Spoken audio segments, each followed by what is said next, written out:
Hey everyone, welcome to The Zest, the official podcast of Orange Coast Magazine. I'm Chelsea Ranieri, and today's guest is the producer of this podcast.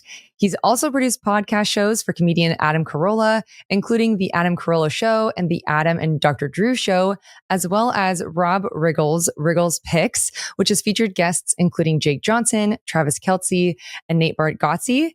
He is also the producer and co-host of Reasonable Doubt with criminal defense lawyer Mark Geragos. Thank you so much for being here today, Gary Smith. Thanks for having me, Chelsea. This is weird. I know, it's so fun. So I know I've told you this so many times, but when I first told my husband, Sam, like the different shows that you would have worked on, he was like, this is a huge deal. Like, this guy's huge.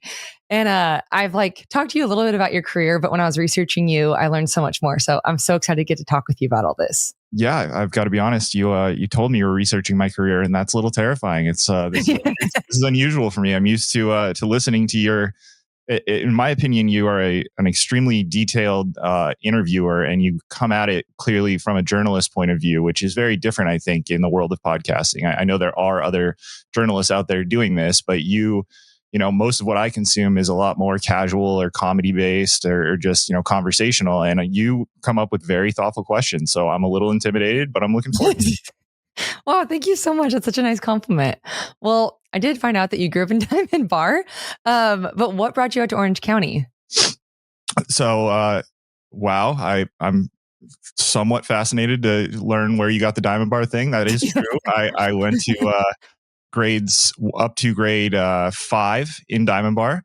And certainly feels like where I grew up. And then my parents moved to Newport Beach, and I started 6th grade in Newport Beach, and then went to high school there, and then moved on to college. So that's what brought me to Orange County, and I've one way or another sort of always maintained that connection because my parents still live in the Newport Beach area. They just moved, but they were in the home that they moved me into in 6th grade for about 25 years. So I've always that's always sort of been kind of home base, at least from a family standpoint. Yeah, kind of bittersweet when they moved, I'm sure. Yeah, it was. I frankly, this was probably about 12 months ago that they moved, and I'm still sort of adjusting to it. It's unusual going to the new house and getting used to that. And we just had our first Christmas there, and that was it's different after 25 years. So it was a little bittersweet, but I guess I'm taking a little solace in the fact that we expected when they sold that house that someone would come in and tear it down and build something entirely new. But that wasn't the case. A family bought it and moved into it, and they're still living there. So I can still drive by if I need to. Oh, that's nice. Yeah.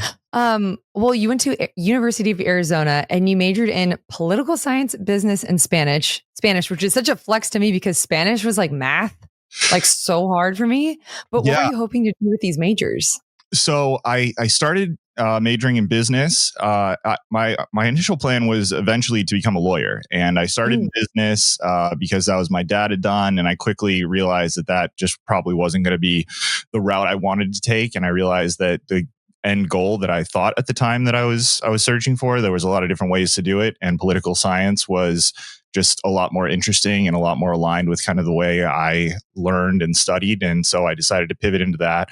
But I moved the business to a minor. And then the Spanish thing, I do have a Spanish minor. I would not say that I deserve it, but as I was going to graduate, I was sitting down with a counselor, and over the course of what I had done in 4 years, I had taken enough classes that qualified that I was able to just put in for a Spanish minor and get it. And I speak Spanish to the point that I can get us around. If we land in an airport in Mexico, I'll get us successfully to the hotel, but I'm certainly not going to negotiate a price on something with any real effectiveness. I have I would say, middle of the road Spanish, especially for someone in California.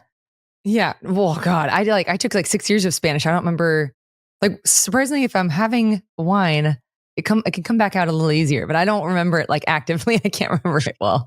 Yeah, I feel I can comprehend and understand a lot more. So I'm good if someone is having a conversation around me, I certainly know what the general tone of that conversation is. But if I wanted to jump in, I would make a fool of myself. Yeah.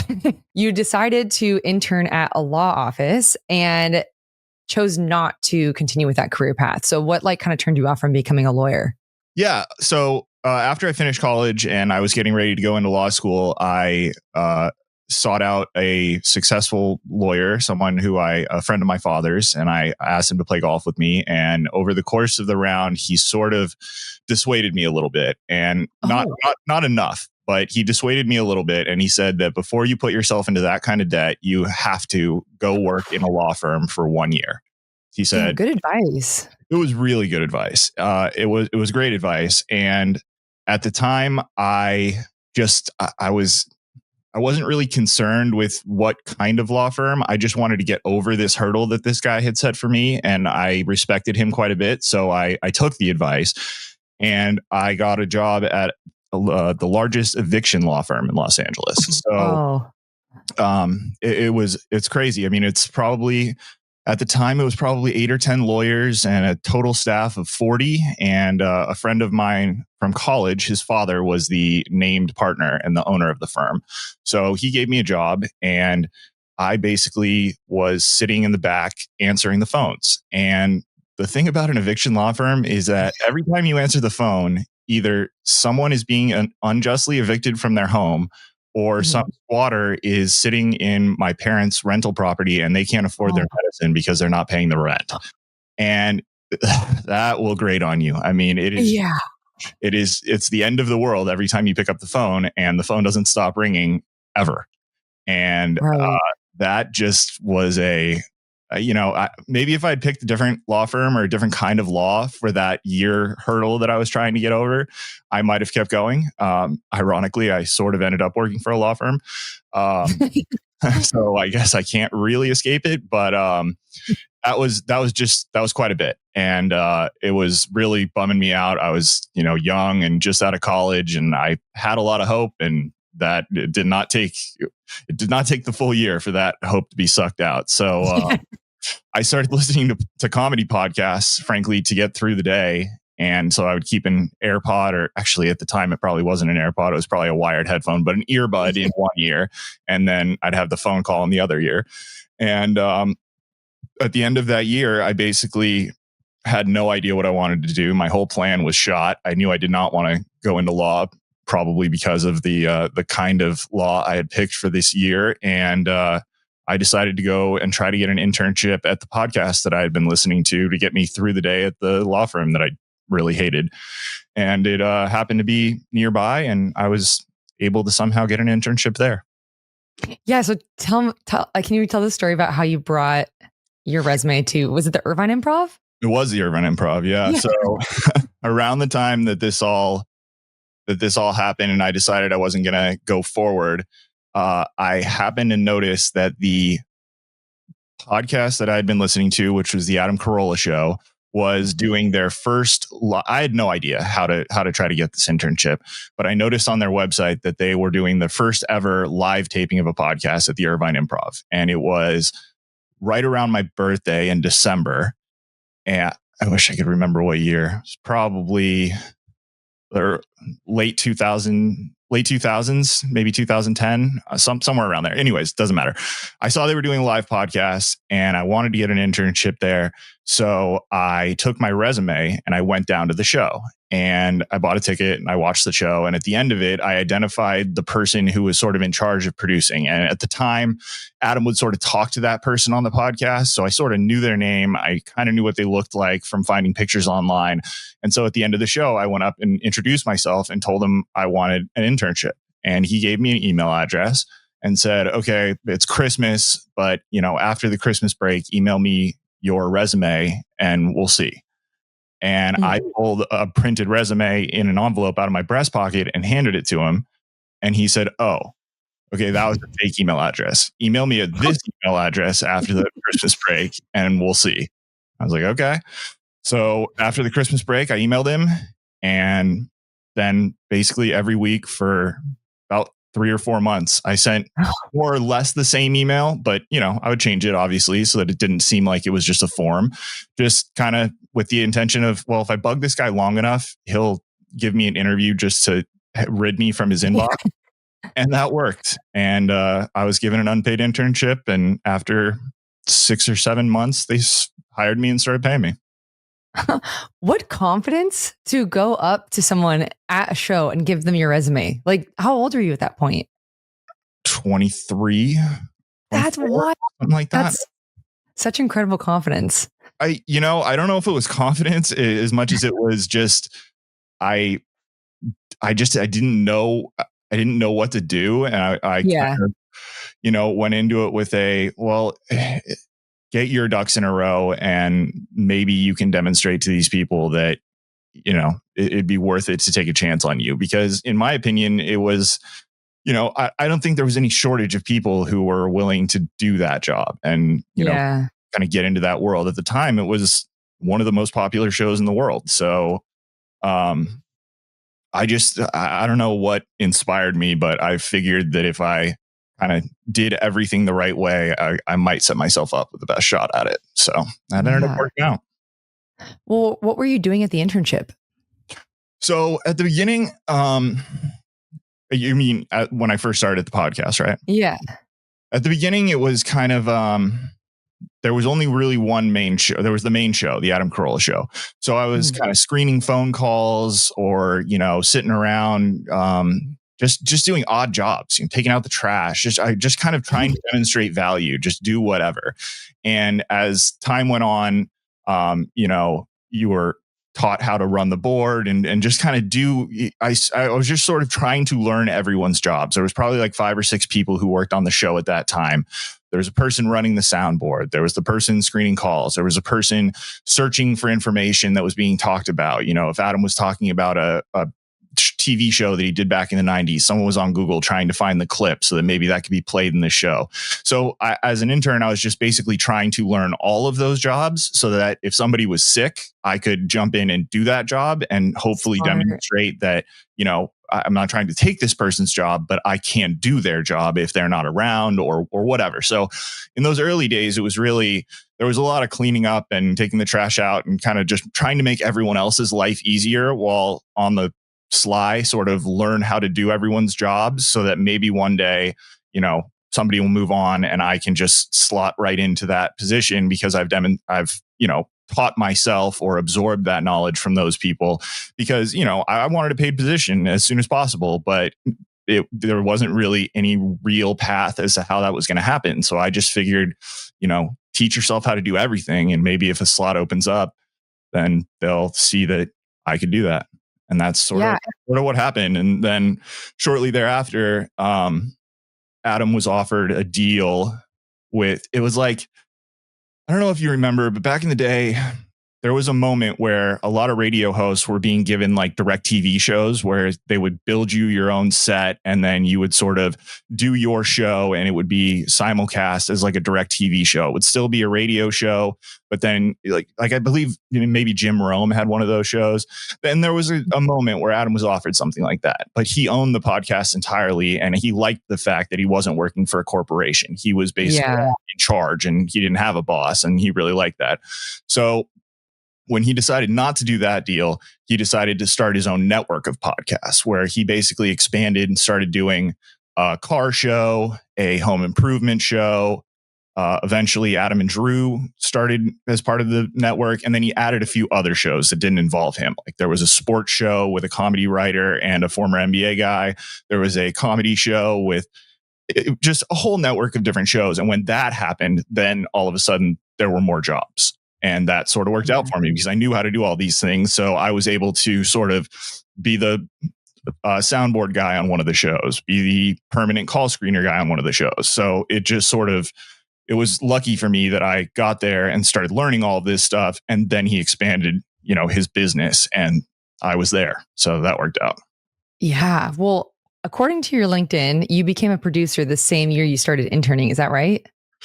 Yeah, because it was probably about 6 months after I started interning that he developed the network and expanded it. And I was basically given a producer role on some of the ancillary shows. So I didn't become the producer of the Adam Carolla show until a few years later, but I was producing on sort of the satellite shows. Okay. So what were some of the things, like the lessons that you learned while you were working on the earlier podcast, like as a producer, like something where you're like, you still use that lesson today? Certainly attention to detail. Always run a backup recorder. I would say is something that you only have to make that mistake one time. And well, actually, if I'm being honest, it's about one time every 10 years because I made that mistake once very early on. And it took about 10 or 15 years before that mistake happened again. And you lose a whole show. And that is just devastating. It's really embarrassing. And it sucks for you as a producer as well, because then you have to come up with something else that's going to fill for that day. And so yeah, that's certainly one of the early ones. But early on, I learned a lot about understanding the personalities of the hosts. Different hosts need different things, and you're a prime example. You don't need much at all. You're extremely self-sufficient. You're extremely detailed. I am in love with your Excel spreadsheet that you have for this show. It is so user-friendly for me and so great. And you do that all of your own accord. You were doing it for probably 20 or 30 episodes before I even discovered that thing existed. And then all of a sudden I was like, no, please let me get me in there and make me a collaborator. and ever since I think that tool has been really good for us. So yeah. A lot of hosts, though, aren't like that. Some hosts just want to show up, literally sit down, and they start working when the mic turns on and the recording starts. And in that case, then you need to do a lot of prep on their behalf. You need to have a detailed biography that, lists who the guest is, what's the plugs for the guests, what interesting facts, and those, interesting facts oftentimes need to be tailored to the host. Like what Adam Carolla is going to find interesting about this documentary director who's sitting in front of him is going to be very different than what you might find interesting about them. You need to sort of learn the personality of your host as much as you know yourself, because you need to know what kind of things you're going to put in front of them that they might find interesting. And that's going to lead to a really good conversation. If you put a fact that is interesting to you and the host doesn't care about that, then that's not really serving the final product. And as a producer, I think that's kind of the key thing that you need to do, is sort of to enable the talent or the host or whomever to really get the best interview out and therefore the best product for the end listener. Yeah, that sounds like a lot of work. How long did it take for you to kind of understand what he was looking for? Well, not as long as you would think, but keep in mind that I'd spent the 6 months leading up to that. Well, I've been a fan of Adam Carolla and Loveline since I was a kid, right? I think we all, to a certain extent, I was listening to Loveline probably before I should. I was listening to Loveline, after I was supposed to be in bed, probably, against my parents' wishes and trying to do it on the low, back when they were on the radio. So I had a pretty good sense, and I had spent the 6 months before I got the internship binging his podcast. I turned on when I was 22 or 23 while I was working at the law firm. I was driving home from LA late one night, and I turned on Loveline on a whim, and Adam was guest hosting. He was no longer the host of the show, but he was guesting. And at one point he promoted his podcast. And I honestly, at that point, I didn't know what a podcast was. I mean, I knew the word, but I hadn't gotten into it, because this is going to sound silly because I'm an internet nerd, but that was for internet nerds, like internet super nerds. I was a computer guy, but the podcast community at that point, there wasn't an app built into your phone that you can't delete the way it is now, right? You had to go, know about RSS feeds, and it wasn't something that I'd gotten to yet, and it hadn't gotten to the mainstream. So when I heard about this podcast, I went back, and at that point he was 9 months into it or something. So all of a sudden I am in this miserable job, and there's 9 months worth of daily 2-hour shows that are funny. And so I basically listened to the whole backlog in a 3-month period. So I'd been listening to a lot of Adam Carolla content. So I had a pretty good sense for who he was and what things interested him and stuff like that, if that makes sense. So for him, it didn't take that long. For some of the ancillary shows, the first show I was ever given a producer credit on was a show his wife started doing called The Parent Experiment, which is still running today under a different name. And she went through a few different co-hosts, but I was basically put on this show I was a single 23 or 24-year-old guy, and I was put on this show that was hosted by two moms who all had 3-year-olds and younger. So I had to learn them very quickly, and I didn't have a lot of frame of reference. Like, I had a sister who had a child that age, so that sort of helped. But I just 23, fresh out of college, and you're a single dude. You don't. I have that frame of reference now because I've got my 5-year-old, but that's not really what you're thinking about at the time. So those kinds of things, those new people who I didn't have these years of listening to them, learning them, that was something I had to try to do as quickly as possible. And that was certainly more challenging.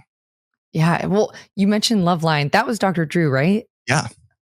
So you were a fan of him before you even got to meet him. So what was it like when did you first get to meet him? I think I probably met Drew within the first 2 years or so. I believe that the Adam and Dr. Drew show came on. I'd have to go back and look. I maybe should have studied for this a little bit, but the Adam and Dr. Drew show started, I think, probably within the first year or two of the network. So network started, and I was sort of, I was the main producer on The Parent Experiment, and then I was sort of ancillary associate producer on the other things. And I know it doesn't say that on my LinkedIn, but you give yourself the title you can, and you go from there. So I was, in fact, a producer that early on, but I was associate producing other shows, which means sort of helping the main producer either during the recording or with editing or whatever. It's different case by case. But within about a year or two of that starting, the Adam and Dr. Drew show started, and it started right as Adam's main producer was leaving that job and moving cross country to start a different career. And so it just so happened that I and my colleague, Chris Loxamana, were given that show to produce from the jump.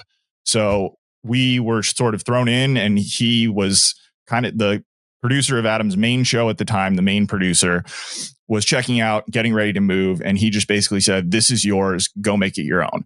So, that was sort of how we met Drew, as like, okay, you're going to be producer. You already know Adam, and you've worked for him for a while, but Drew's coming on too, and you're going to be producing his show. So that was when I first met Drew. And, Drew is the nicest guy in the world. He's exactly what you would think if you've consumed any Dr. Drew content. I mean, he's extremely nice, extremely smart. And, he's funny. He loves humor. He obviously has been sitting next to comedians in one form or another for 15, 20, 25 years at that point. At this point, it might be more like 40. I don't know. But he's got a good sense of humor, and he's an extremely nice and serious guy when he needs to be, and silly when he doesn't need to be. Yeah. And fun fact, he was actually your officiant at your wedding. So I asked my dad to do that, and he was a little reluctant at first, but he did it and he ended up loving it. But what was Drew's initial reaction when you asked him? All right. Well, I have to point out, for anyone who's seen the cover art for this podcast, I am not dressed like James Bond. That is from my wedding. And the source picture for that image is actually me standing next to Dr. Drew, because yes, he was the officiant at my wedding. So at the time that I got married, I'd probably known Drew for at least 8 years. And I would call him a friend at that point. Like, he was, he was a friend very quickly. But, when the Adam and Dr. Drew show was for a long time 5 days a week. And so I would spend several hours every week, at least, with Drew. And I got to know him very well. And a lot of times, Drew's the kind of guy who you tell him to be somewhere at 10 and he's going to show up at 9:15 or 9:30 and just use that time to work. But he will not be late. Like, he's one of these guys that just, I don't know if it's the doctor in him or if that's just his personality, but he's just always going to be early. So I would spend quite a bit of time, recording with him and working with him, but also just hanging out with him, because a half hour here, a half hour there every week for 5 years, that's a lot of time, So, he was a friend. And when I got engaged, it was actually my mother-in-law's idea. Neither of us were, particularly interested in a very religious ceremony. We just wanted something that was going to be more about the actual marriage ceremony. And she said, Gary knows this guy. He's extremely well spoken. He's clearly good in front of crowds. What about that? And my wife brought it to me. and we both really liked the idea. So a few weeks later, I went up to Drew at work and said, "Hey, we had this idea. Would you be willing to do this?" And he said, "Absolutely not." That's what my dad said. And I said, "Okay." And we went in and we recorded that week. And the next week he came back and we recorded. And as he was leaving, he came up to me and went, "I'm really kind of embarrassed as to how I answered your question. And I've thought about it a little bit more. And if that's still something you want me to do, I think I know how to do it. And I would be willing." And I said, I gave him like 12 outs because I was so shook by that. Like, I'm sure it was a similar thing with your dad. When someone who's close with says so definitively, like, no, I felt bad now. I felt like he felt guilty, and I didn't want him to do this because he was guilt ridden or whatever. This is a big thing in my life. And if he wants to be involved, great. But I didn't want him to, and he assured me and made me feel quickly comfortable. Yes, I hear you. I hear the outs you're giving me, but no, it's okay. Like I was, frankly, the way he described it was, he said he was scared because he had never done that before and he didn't know how he would go about it. And he spent the week sort of thinking about it and kind of, I don't know about writing what he was going to say, but getting a framework in his head of what he would say and how he would frame it and kind of how he would go about it. And he said once he got his head around that, then it was far less scary, and he, felt like he could probably do it effectively. And he did. He was fantastic. It was really nice. Oh, yeah, that totally makes sense. Like thinking, like taking some time to think about it and like how you would actually do it. Yeah. That makes sense. Well, in 2023, you came to work at Engine Vision Media, which also owns Orange Coast Magazine, LA Magazine, and Pasadena Magazine. So how did this position come about?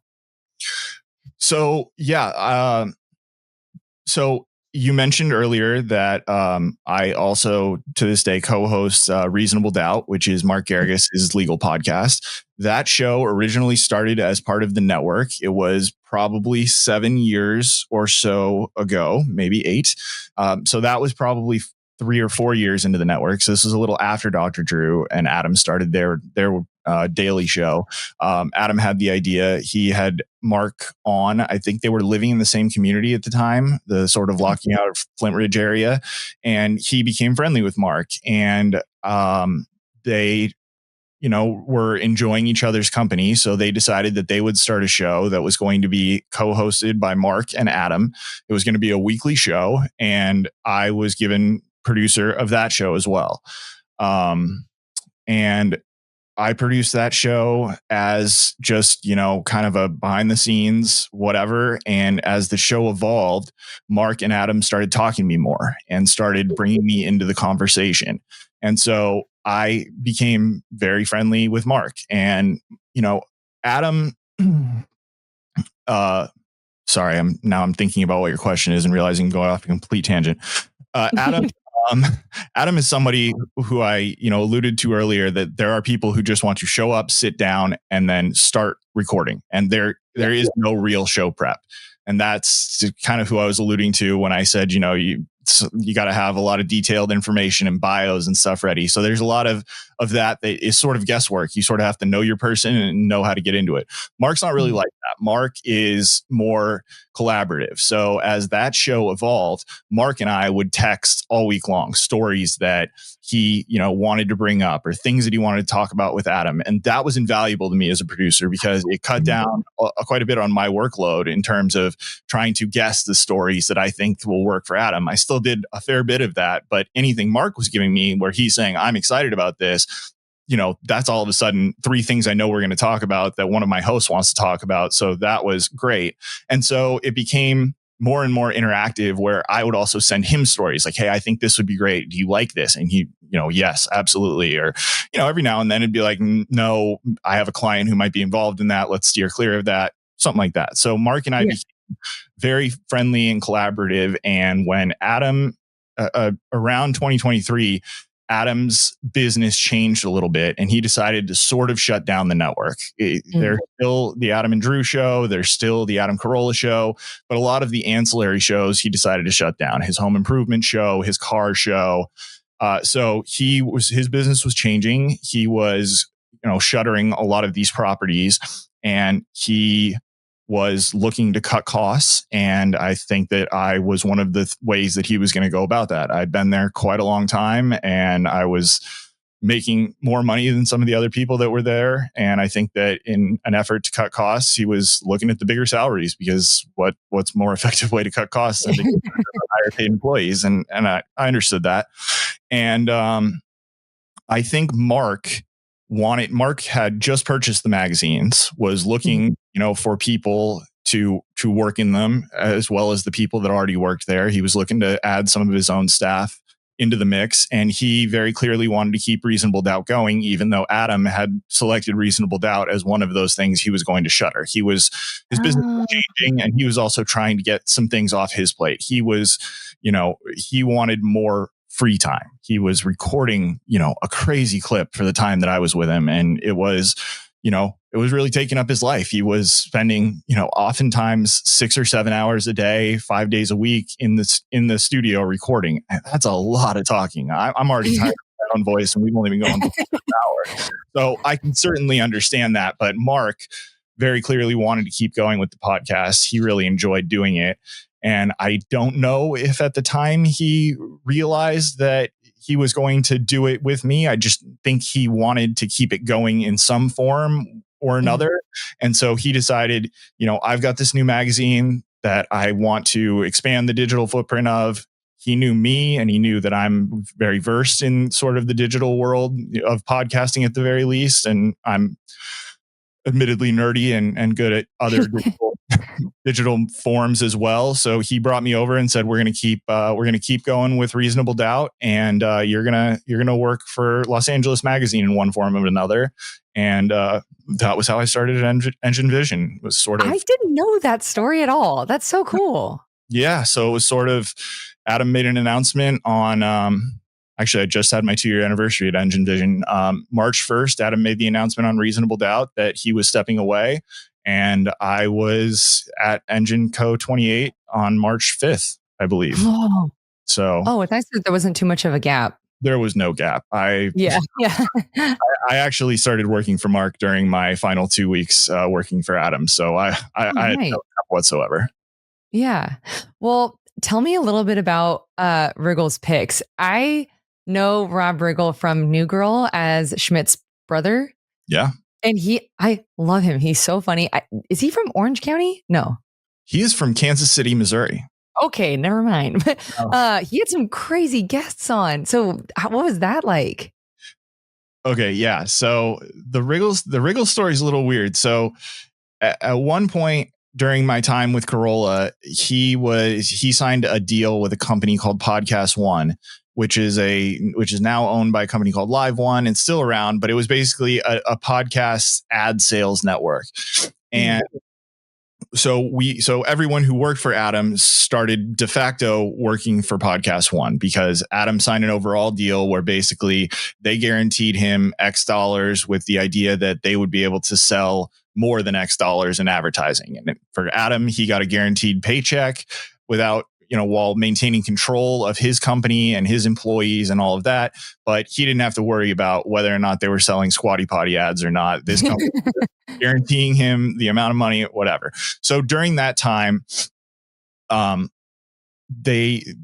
One wanted to launch a few new shows, and Adam's business partner, who also started working for Podcast One as part of the whole overall deal, basically said, this is our guy. He will be able to launch these podcasts that you want to launch. We're going to loan him out to you for, a few hours a week. He can drive over to your Beverly Hills studio and he'll launch these podcasts for you. And one of them was Riggle's Picks. And so it was basically dumped in my lap as an already formed thing. It was at the time, Rob Riggle and a stand-up comedian / comedy writer named Sarah Tiana, who is hilarious and a really sweet person. And I don't know if you've ever watched Roast Battle, but you see her on there a lot. And they had this idea of a sports comedy show. So they were, going to talk about the sports and have on comedians that they both knew from their various time and, all around Hollywood and show business. And I started producing that, and it was a lot of fun. Rob's about the nicest guy in the world. For anyone who doesn't know Rob Riggle, just Google him. Rob Riggle is one of those people where you tell him, I tell people I work for him, and they go, I don't know who that is. And then I pull up a picture and they go, I know exactly who that is. Yeah. He's kind of he's everywhere. He's been in a million things. He's the Catalina wine mixer guy from That's it. He's, he was the jerk competitor to Phil Dunphy on Modern Family, who would pop up, in a few seasons and antagonize Phil. He's had a bit role in kind of everything, and he's just fantastic. So I worked for him in that iteration of the show. Then they split from Podcast One and went to Spotify. Rob brought me with him, and I worked there for a year or so. And that sort of died as a result of COVID. We couldn't get into a studio together, and the co-hosts were getting, Spotify was complaining about audio quality, and they kind of went, I don't know what you want us to do. Like, we're not in the same room. There's nothing we can do about it. There's a global pandemic. So that sort of stopped. And then actually the week that I started at Engine Vision, Rob called me. I hadn't spoken to him in 2 or 3 years. I mean, we would text every now and then. We're both big football fans, and our teams are direct competitors in the same conference. So anytime they play each other, we would text each other, and we remained very friendly, but we weren't in business together. So there wasn't a lot to talk about. And my phone rang, and it was Rob, and I picked it up, and he said, have you seen what the Kelce brothers are doing? And I said, yeah, they've got a new podcast. And he goes, yeah, I mean, it's great. Like they're not even in the same room, but they're making it work. And I think we got to bring Riggle's Picks back. And I said, Rob, I mean, I would love nothing more, but I started a new job like Tuesday. I don't know. I mean, maybe.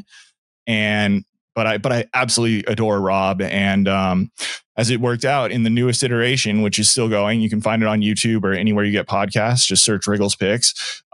Rob decided to set it up in such a way where he tapes one day. It's a marathon of a day.